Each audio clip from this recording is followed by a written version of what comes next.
I'm standing on a quarter here in Winslow, Arizona. Good morning, y'all.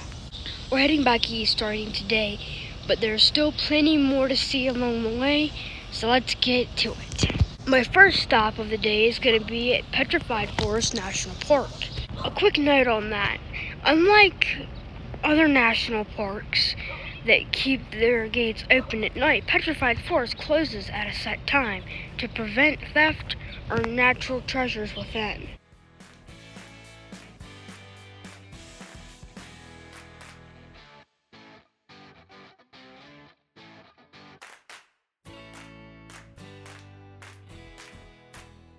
So this isn't an actual forest.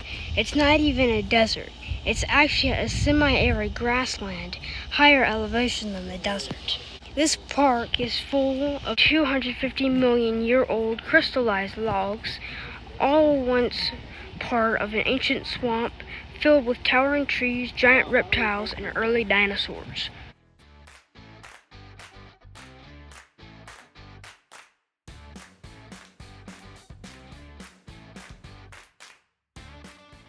When these ancient trees fell over into the swamp water, they absorbed silica-rich groundwater and started to crystallize into amethyst, quartz, and jasper over millions of years.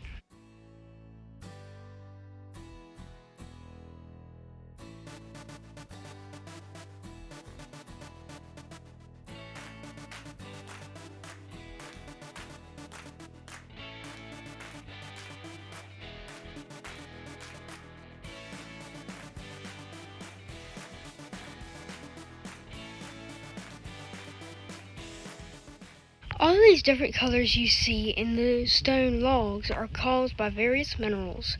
Iron creates red color, and while manganese creates bright blues and purples.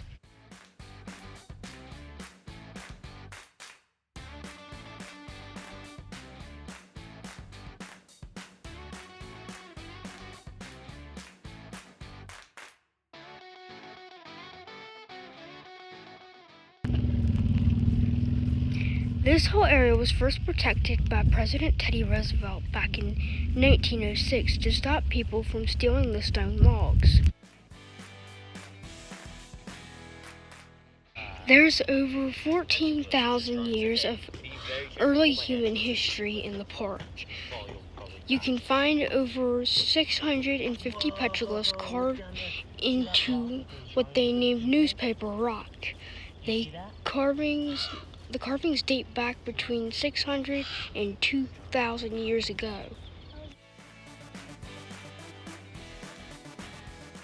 Sorry about the blurry shot. I don't have the best zoom. We'll be at another place later today where I can show you some of that much closer. This is the only national park that has a portion of the original Route 66, including a rusted old 1932 Studebaker.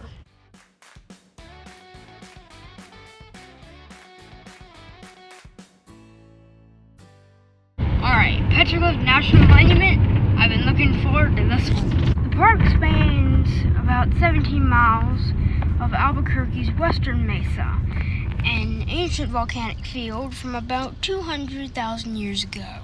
90% of the petroglyphs carved here were made by ancestors of the modern-day Pueblo people between 1300 and 1680. While some of the markings are only 400 to 700 years old, some of the oldest ones may date back to 2000 BC. When Spanish settlers arrived in the area, they added their own symbols, including religious crosses and livestock brands. You need to go out on some of the trails to see any.